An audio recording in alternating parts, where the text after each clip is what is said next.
1,00,000 మంది శివభక్తులతో కలిసి మహారుద్రాక్ష పూజలో పాల్గొనండి. వెంటనే కాల్ చేసి మీ పేరును నమోదు చేసుకోండి. నమస్తే, welcome to Suman TV. Present మనతో పాటు ఉన్నారు ఇన్ఫెక్షన్ డిసీజెస్ స్పెషలిస్ట్ సంతోష్ గట్టు గారు. నమస్తే సార్. సార్, మీరు కర్ణాటక న్యూస్ వినే ఉంటారు. మరి అసలు సెన్సేషన్ అయిపోయింది. 7,000 మంది స్టూడెంట్స్ కి HIV పాజిటివ్ అని నిర్ధారణ అయింది. అసలు స్టూడెంట్స్ కి రావడం అనేది అంటే దీనికి గల కారణాలు అనుకోకుండా వచ్చిందా, మరి కారణాలు ఏంటి అంటే ఒక్కసారి దాని గురించి. న్యూస్ అయితే నిజం అండి. 7,000 పీపుల్ స్టూడెంట్స్ కి రావడం అనేది చాలా చాలా నిజం.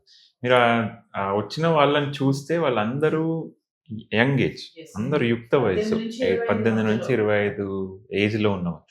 జనరల్ గా ఏమవుతుందంటే మన ఇండియాలో అవేర్నెస్ అనేది టు బి ఫ్రాంక్ చాలా చాలా తక్కువ.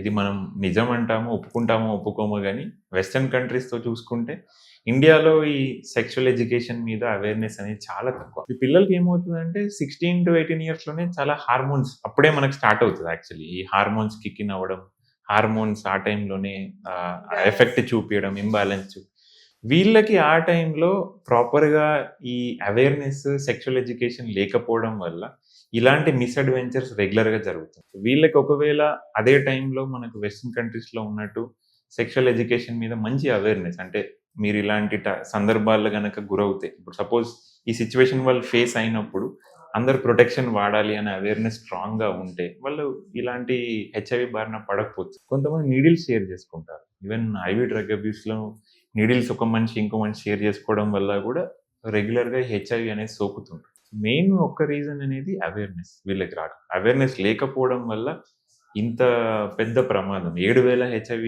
పాజిటివ్ అనేది చాలా ఎక్కువ. అది కూడా స్టూడెంట్స్, ఎస్పెషల్లీ యువత వయసు. అదే సార్, నాకో అధ్యయనాలని చెప్తున్నారు కదా, NACO అంటే ఏంటి సార్?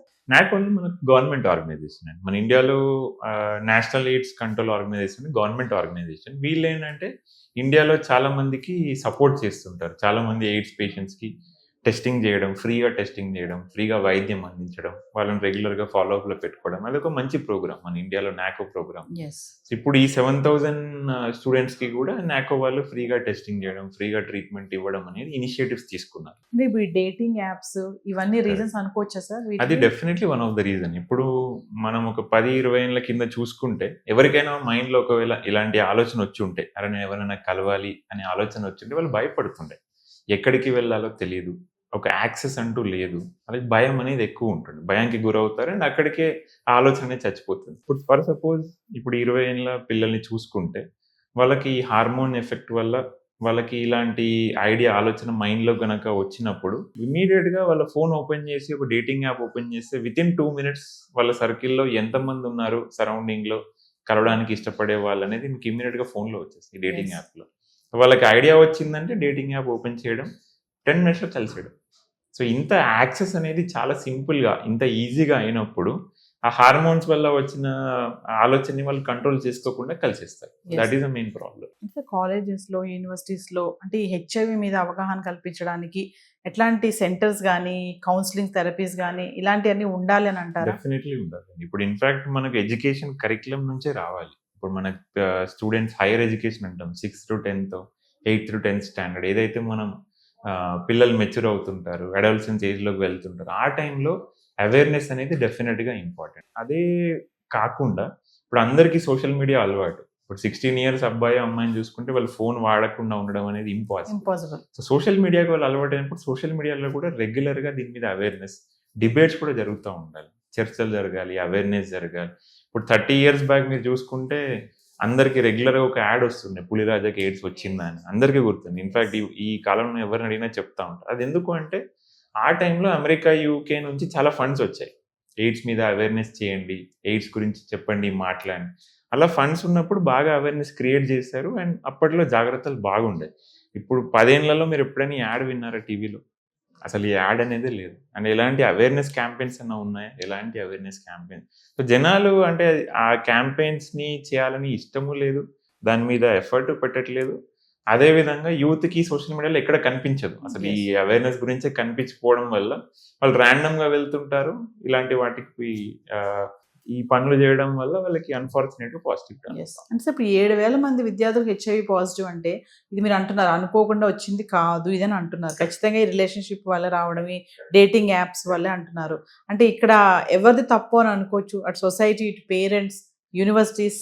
అన్నిటికీ అందరు రెస్పాన్సిబుల్ అండి. దీంట్లో ఒక్కళ్ళు చేసిన తప్పు కాదు. ఏదో మనకు ఒక రోజులో జరిగిపోయిన ప్రమాదం కాదు. చిన్నప్పటి నుంచి వాళ్ళకి దీని మీద ఎడ్యుకేషన్ లేకపోవడం, సోషల్ మీడియాను ఆర్గనైజేషన్స్ ద్వారా అవేర్నెస్ లేకపోవడం, అండ్ ఇంట్లో కూడా వాళ్ళకి అట్లీస్ట్ సోషల్ మీడియాలో కనిపించకపోయినా, టీచర్ స్కూల్లో వీటి గురించి ఓపెన్గా చెప్పకపోయినా, ఇంట్లో యాజ్ అ పేరెంట్ వాళ్ళు కూడా చెప్పాలి.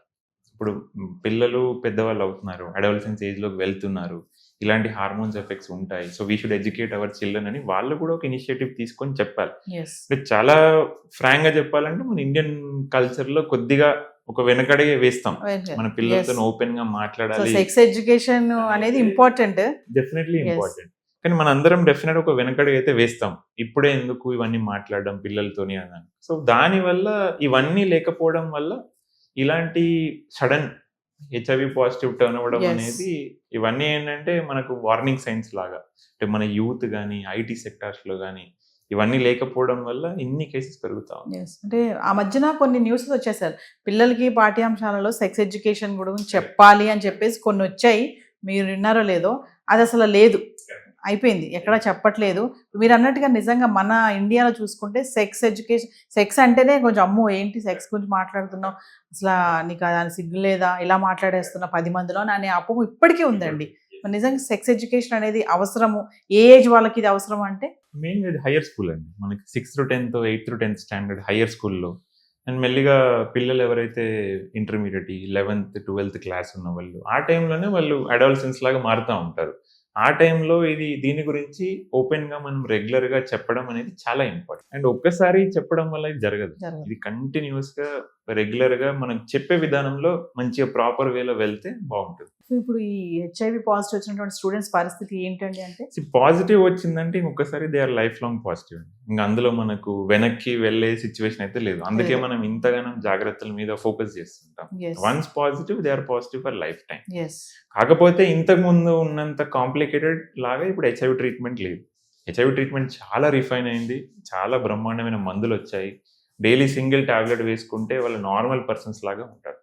సో ఆ విధంగా వాళ్ళు భయపడాల్సిన ఇది లేదు. అంటే వాళ్ళ లైఫ్ లో ఇప్పుడు ఇమీడియట్ గా ఏదో అయిపోతా అనే భయం కాదు, కానీ but definitely they are labelled life long positive అని వాళ్ళకి ముద్ర పడిపోతుంది, గిల్ట్ అనేది ఉంటుంది వాళ్ళకి.